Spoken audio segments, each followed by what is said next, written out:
दैनिक जागरण का संपादकीय डिक्टेशन, गति 80 शब्द प्रति मिनट।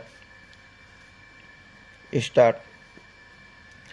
मानहानि के मामले में दोषी करार दिए गए राहुल गांधी की संसद सदस्यता खारिज होने पर जर्मनी के विदेश मंत्रालय की एक प्रवक्ता की टिप्पणी पर कांग्रेस के नेता दिग्विजय सिंह ने वहां के विदेश मंत्रालय को धन्यवाद देकर उन आरोपों पर मुहर लगाने का ही काम किया जिनसे राहुल दो चार हैं।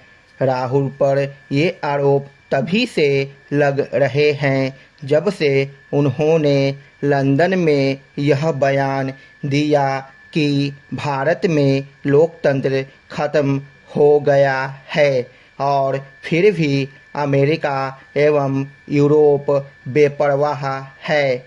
राहुल की सफाई है कि उनका ऐसा कोई इरादा नहीं था कि अमेरिका और यूरोप भारत में लोकतंत्र को लेकर हस्तक्षेप करें। यदि वह वास्तव में ऐसा ही चाह रहे थे तो फिर दिग्विजय सिंह जर्मन विदेश मंत्रालय की प्रवक्ता के बयान पर इतने उत्साहित क्यों हो गए। आखिर उन्होंने उसके नासमझी भरे बयान पर उसे हद में रहने को क्यों नहीं कहा।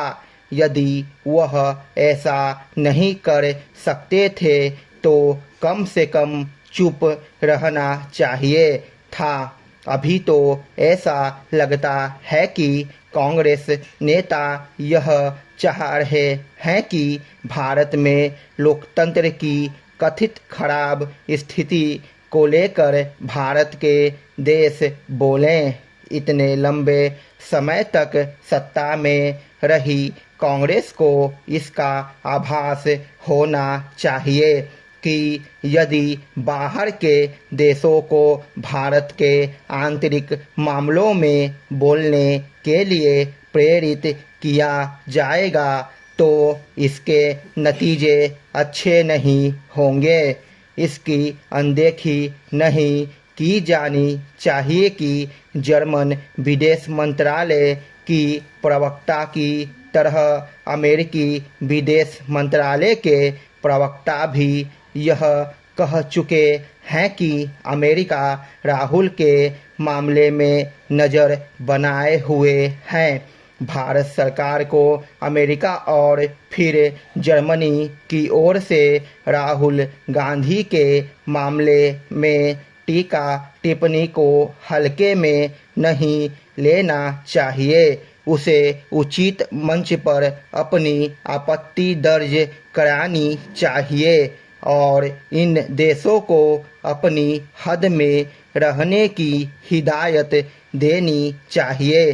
सरकार को यह भी देखना होगा कि राहुल के संदर्भ में अमेरिका और जर्मनी की अवांछित टिप्पणी के पीछे उनका इरादा उस पर दबाव बनाने का तो नहीं। इसकी आशंका इसलिए है क्योंकि यह किसी से छिपा नहीं कि अमेरिका और यूरोपीय देशों को रूस यूक्रेन मामले में भारत का रवैया रास नहीं आ रहा है। वे यह चाहते हैं कि भारत रूस यूक्रेन युद्ध को लेकर वही दृष्टिकोण रखे जो उन्होंने अपना रखा है। अमेरिका और जर्मनी की टिप्पणियां इसलिए अस्वीकार्य है क्योंकि राहुल कोई पहले जनप्रतिनिधि नहीं जिन्हें किसी आपराधिक मामले में दोषी पाए जाने पर अपनी सदस्यता से हाथ धोना पड़ा हो। उनके पहले 2 दर्जन विधायकों और सांसदों की सदस्यता जा चुकी है।